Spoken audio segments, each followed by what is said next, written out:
Et on démarre cette édition avec la star de ces derniers jours, c'est bien sûr le soleil qui a fait son grand retour sur la métropole lilloise. Les températures sont douces pour la saison, elles flirtent avec les 17 degrés.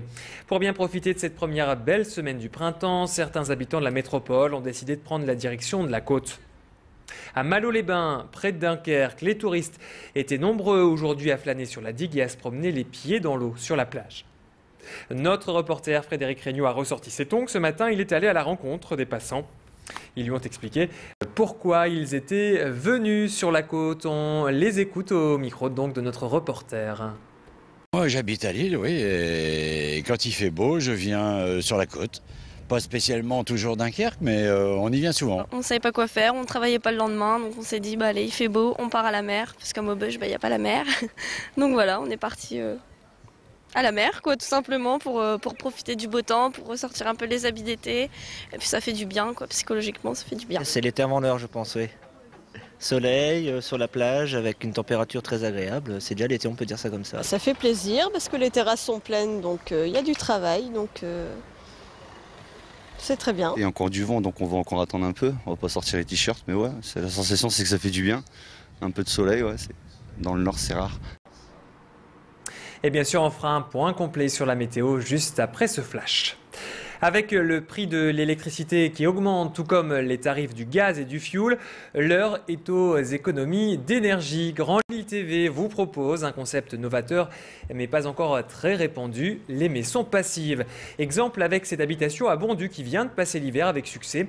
Le principe d'une maison passive est simple, ces logements sont tellement bien isolés qu'il n'y a pas besoin de les chauffer. Été comme hiver, elles restent à température constante. Alors comment arrive-t-on à ce résultat? Grâce à une étanchéité totale et l'utilisation de matériaux comme des fibres de bois pour l'isolation. Bien sûr, ce type d'installation a un coût. En moyenne, comptez 2200 € le mètre carré contre 1500 € pour une maison classique. On écoute le propriétaire de cette maison à Bondu au micro de Tanguy Lecluse. Donc c'est extrêmement intéressant d'un point de vue énergétique, économique surtout.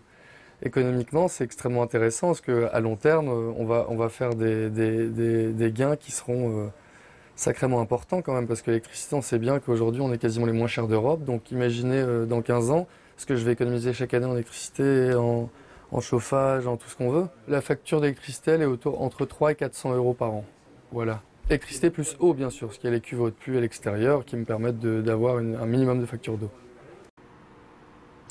Les chiffres du chômage viennent de tomber pour février. Dans la région, le nombre de demandeurs d'emploi reste quasi stable par rapport à janvier, en hausse de 0,1%. On note tout de même de légères disparités suivant les départements. Le chômage recule de 0,1% dans le Pas-de-Calais, alors qu'il progresse de 0,1% dans le Nord. Sur un an, le nombre de demandeurs d'emploi augmente de 4,3% dans la région et s'élève désormais à 318 528.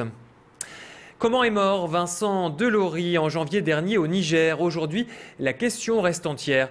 Le 7 janvier dernier, Vincent Delory a été enlevé à Niamey avec son meilleur ami Antoine de Léaucourt par des membres d'Aqmi Al-Qaïda au Maghreb islamique.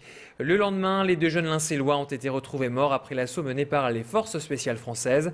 S'il est clair qu'Antoine a été exécuté par ses ravisseurs, les conditions de la mort de Vincent restent floues. Le corps du jeune homme avait été retrouvé en partie carbonisé, présentait plusieurs impacts de balles. Le parquet de Paris a affirmé hier que les expertises visant à déterminer les causes de la mort étaient toujours en cours et n'avaient pas permis d'aboutir à des conclusions définitives. La famille de Vincent a affirmé aujourd'hui qu'elle souhaitait aller au bout de la procédure judiciaire pour connaître toute la vérité. Allez, on passe à la rubrique musique avec la dernière trouvaille du label roubaisien Hip Hip Hip. Il s'appelle Bottiball, il est bordelais, il était en showcase hier à Lille. Il présentait son tout premier album intitulé Born from Shore. Difficile de classer la musique de cet artiste atypique où on retrouve des mélodies pop finement arrangées. Bottiball revendique des influences de Neil Young ou encore la BO de Paris, Texas. Je propose de l'écouter au micro de notre reporter Elodie Bernachon. C'est un album enregistré l'été dernier, qui est assez arrangé avec du piano, de la basse, de la batterie, de la guitare électrique, d'autres instruments un peu plus bizarres entre guillemets comme le glockenspiel ou l'harmonium, ce genre de trucs, ou la lap steel. Et donc voilà, c'est un album qui oscille entre la pop un peu psychédélique et une folk un peu plus éthérée et terrienne. Pour rester à la pointe de la mode, rendez-vous ce soir à la boîte de nuit La Fabrique à Villeneuve-d'Ascq pour un grand défilé. L'association de fil en aiguille de l'ISTC, l'Institut des stratégies et techniques de communication, met à l'honneur 10 créateurs lillois, robes de mariée, de soirée, tenues décontractées pour les femmes mais aussi pour les hommes et même lingerie. Il y en a pour tous les goûts et surtout pour tous les styles. L'entrée est à 12 € mais tous les bénéfices vont être reversés à l'association Capucine qui lutte contre la leucémie. Plus d'explications sur cette association avec sa présidente au micro de Thomas Kimerlin. Fil en aiguille, c'est une association à la base étudiante qui vise à promouvoir les jeunes créateurs de la région du Nord par l'intermédiaire d'un défilé annuel. Donc cette année, on fête les 10 ans. Le nombre des créateurs, donc 10, on reste autour du chiffre 10.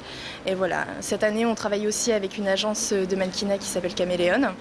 Et donc qui change par rapport aux années précédentes. On passe dans un autre niveau, je dirais, plus professionnel. Voilà, et rendez-vous donc à 21 h à la Fabrique de Villeneuve-d'Ascq pour admirer tous ces modèles. C'est la fin de cette édition. Merci de l'avoir suivi. À 19 h 45, on se retrouvera pour une édition spéciale cinéma consacrée au dernier documentaire consacré donc à Claude Lelouch. D'ici là, on fait le point sur la météo. Restez avec nous.